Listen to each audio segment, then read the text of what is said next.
इफ्तार की टेबल पर अगर आप कुछ ऐसा बनाना चाहती हैं जो बाहर से हो एक्स्ट्रा क्रिस्पी, अंदर से हो सॉफ्ट क्रीमी और फुल ऑफ फ्लेवर, तो आज की ये वीडियो आप लोगों के लिए परफेक्ट है। आज आप लोगों के साथ शेयर कर रही हूँ मैं Ramzan special crispy potato nuggets, जो बनाने में बहुत आसान है, बच्चे बहुत शौक से खाते हैं और गैस को इंस्टेंटली इम्प्रेस कर देते हैं। इन नगेट्स की ख़ास बात यह है कि इन्हें आप फ्रीज़ कर कर रख सकते हैं, ये बिल्कुल ख़राब नहीं होते। ये नगेट्स मैं स्पेशली इस तरह से तैयार कर रही हूँ कि न सिर्फ टेस्ट ज़बरदस्त हो, बल्कि फ्राइंग के बाद भी अपनी क्रिस्पनेस मेंटेन रखें। सिंपल इंग्रेडिएंट्स, घर का बना हुआ टेस्ट और बेकरी स्टाइल क्रंच, सब कुछ एक ही रेसिपी में।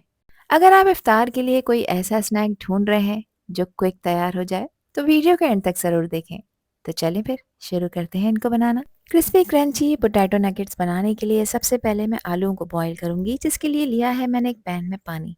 इसमें मैंने 1 टीस्पून नमक डाला है और अब इसमें मैं आधा किलो फ्रेश आलू ऐड कर रही हूँ। इन्हें अच्छी तरह से मैंने वॉश और पील कर लिया है। अच्छी तरह से इन्हें मिक्स कर लेंगे और मीडियम फ्लेम पर इनको इतना बॉईल करना है कि आलू बिल्कुल सॉफ्ट हो जाएं, लेकिन टूटे नहीं, क्योंकि परफेक्ट मैश्ड आलू ही क्रिस्पी नगेट्स का बेस होते हैं।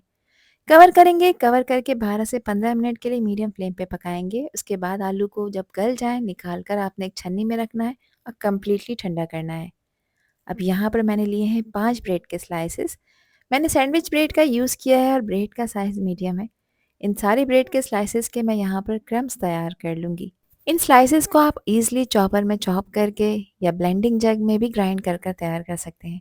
आलू कम्प्लीटली ठंडे हो गए हैं। अब एक बात का ख़ास ख्याल ये रखना है कि आलू गर्म बिल्कुल नहीं होने चाहिए, कम्प्लीटली ठंडे होने चाहिए। अब इन सारे आलूओं को मैं यहाँ पर मैश कर लूँगी। आप लोग चाहें तो ग्रेटर की हेल्प से ग्रेट भी कर सकते हैं। बस आलू को कम्प्लीटली ठंडा करेंगे, क्योंकि अगर आप गर्म आलू को मैश या ग्रेट करेंगे तो वो पानी छोड़ेंगे, जिसकी वजह से नगेट्स टूट भी सकते हैं। आलूओं को मैंने यहाँ पर प्रॉपर मैश कर लिया है। इसमें किसी भी तरह की गुठली नहीं होनी चाहिए। अब इनमें कुछ स्पाइसेस ऐड करने लगी हूँ। तो सबसे पहले मैं इसमें कुटी लाल मिर्च शामिल कर रही हूँ, जो कि 1 टीस्पून है।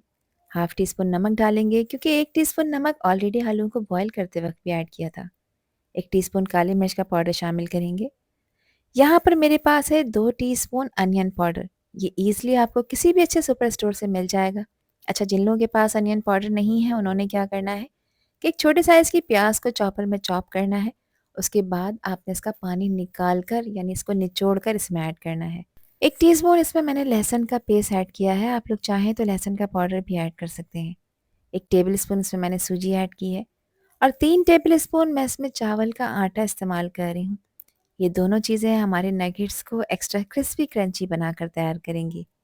चावल का आटा आपने स्किप नहीं करना, या आपने इसमें लाज़मी डालना है। देखिए, जो ब्रेड के क्रम्स मैंने बनाए थे, अब मैं हाफ़ क्वांटिटी में इसको ऐड करूँगी।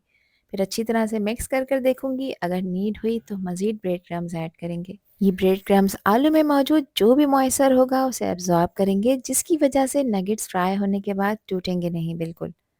यहाँ पर मैं इसकी प्रॉपर मिक्सिंग कर रही हूँ, ताकि ये सब चीज़ें आपस में वेल कंबाइन हो जाएँ। मिक्सिंग पे आपने किसी तरह का कोई भी कॉम्प्रोमाइज़ नहीं करना।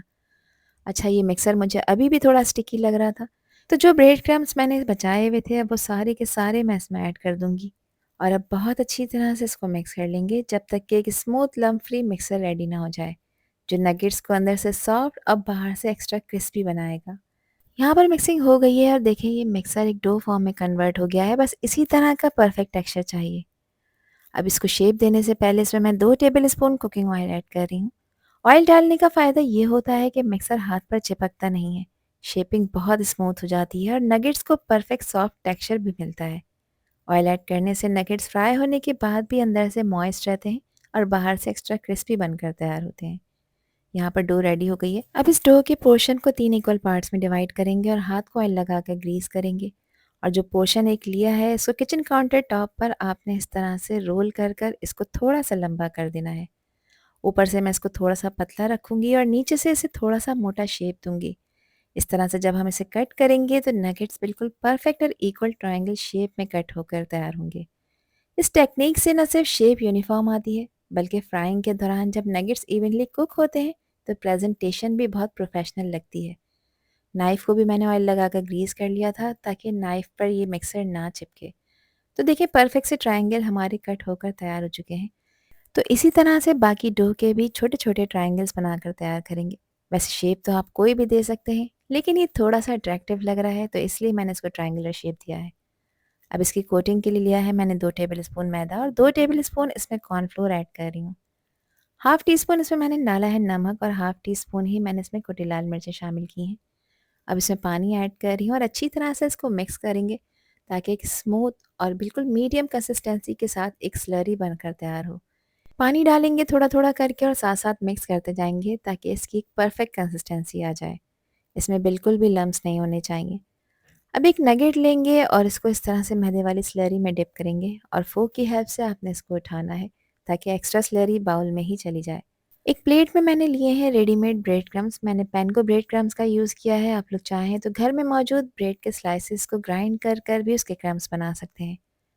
अब जो पोटैटो नगेट हमने उसमें डिप किया था स्लरी में, अब उसको ब्रेड क्रम्स में अच्छी तरह से कोट करेंगे। कोई भी हिस्सा यहाँ पर खाली नहीं रहना चाहिए। ब्रेड क्रम्स की फाइनल कोटिंग हमारे पोटैटो नगेट्स को एक एक्स्ट्रा क्रिस्पी टेक्सचर देगी, जो दिखने के साथ-साथ खाने में भी बहुत लाजवाब लगेंगे। एक नगेट हमारा रेडी हो गया है। बाकी के नगेट्स को भी इसी तरह से मैदे वाली स्लरी में डिप कर ब्रेड क्रम्स में कोट करना है और इस पॉइंट पर आप इन्हें फ्रीज़ कर रख सकते हैं 15 दिन के लिए किसी भी एयरटाइट कंटेनर में या फिर ज़िप-लॉक बैग में। ये बिल्कुल ख़राब नहीं होते। जिस वक़्त दिल चाहे आप इन्हें फ्रीज़र से निकालें, मगर तेज़ गरम ऑयल में आपने इन्हें फ्राई करना है। हल्के गरम या फिर मीडियम गरम ऑयल में नहीं डालना। 4 से 5 मिनट में ईज़िली फ्राई हो जाएँगे। अब इनको फ्राई करने के लिए मैंने ऑयल गरम होने रखा था और ऑयल का टेम्परेचर गरम होना चाहिए। हल्के गरम ऑयल में आपने बिल्कुल भी नहीं डालना, वरना ये ऑयल में जाते के साथ ही बिखरना शुरू हो जाएँगे। तेज़ गरम ऑयल में डालेंगे और गैस का फ्लेम भी आपने मीडियम रखना है और मीडियम फ्लेम पे इन्हें तकरीबन 4 से 5 मिनट के लिए फ्राई करना है। 4 से 5 मिनट में ये बहुत अच्छी तरह से फ्राई हो जाएँगे, ऊपर से क्रिस्पी क्रंची हो जाएँगे और अंदर से बहुत ही सॉफ्ट और क्रीमी बनकर तैयार होंगे। 2 से 3 मिनट तक इनको ऑयल में डालने के बाद आपने बिल्कुल भी टच नहीं करना। जब ये अपनी पोज़ीशन थोड़ी-सी होल्ड कर लेंगे, उसके बाद आप इन्हें चलाएँ, फ्लिप करें ताकि सब तरफ से इवनली फ्राई हो। तो देखिए यहाँ पर इनको फ्राई करते हुए मुझे तकरीबन 4 मिनट हो चुके हैं। कितना अच्छा खूबसूरत सा गोल्डन ब्राउन कलर इसके ऊपर आता जा रहा है, जो इस बात को इंश्योर कर रहा है कि ये नगेट्स ऊपर से क्रिस्पी क्रंची बनेंगे और अंदर से बहुत ही मज़ेदार बनकर तैयार होंगे। यहाँ पर ये फ्राई हो चुके हैं। मैं करीब से कैमरे में आपको चेक करा देती हूँ कि देखें कितने टेम्प्टिंग लग रहे हैं। बस इन्हें गरम ऑयल से निकालें और निकाल कर आपने इनको किसी स्ट्रेनर में रखना है ताकि इन्हें चारों तरफ से हवा लगती रहे और ये देर तक क्रिस्पी रहें। बिलीव मी, जैसे ही नगेट्स टेबल पर आएंगे तो सबसे पहले ख़त्म होने वाली चीज़ यही होगी। रमज़ान के इफ्तार में जैसे ही ये स्नैक्स सर्व होंगे, टेस्ट में भी परफेक्ट होंगे और दिखने में भी टेम्प्टिंग, तो मज़ा डबल हो जाएगा। यहाँ इसका क्रंच टेस्ट कर लेते हैं कि देखिए कितने क्रिस्पी क्रंची बनकर तैयार हुए हैं। तो एक दफ़ा तो इनका ट्राई करना ज़रूर बनता है। इस रेसिपी को आपने एक दफ़ा ट्राई करा ना, तो फिर ये पोटैटो नगेट्स आपके घर के परमानेंट रमज़ान फेवरेट बन जाएँगे, ये मैं आपको गारंटी से कह सकती हूँ। इनको मैंने सर्व किया है केचअप के साथ, आप अपनी मनपसंद डिप के साथ इन्हें एन्जॉय कर सकते हैं। तो ज़रूर ट्राई करिए इस रेसिपी को और मुझे कमेंट सेक्शन में लाज़मी बताइए कि रेसिपी और वीडियो आप लोगों को कैसी लगी। आई होप कि वीडियो आप लोगों को पसंद आई होगी।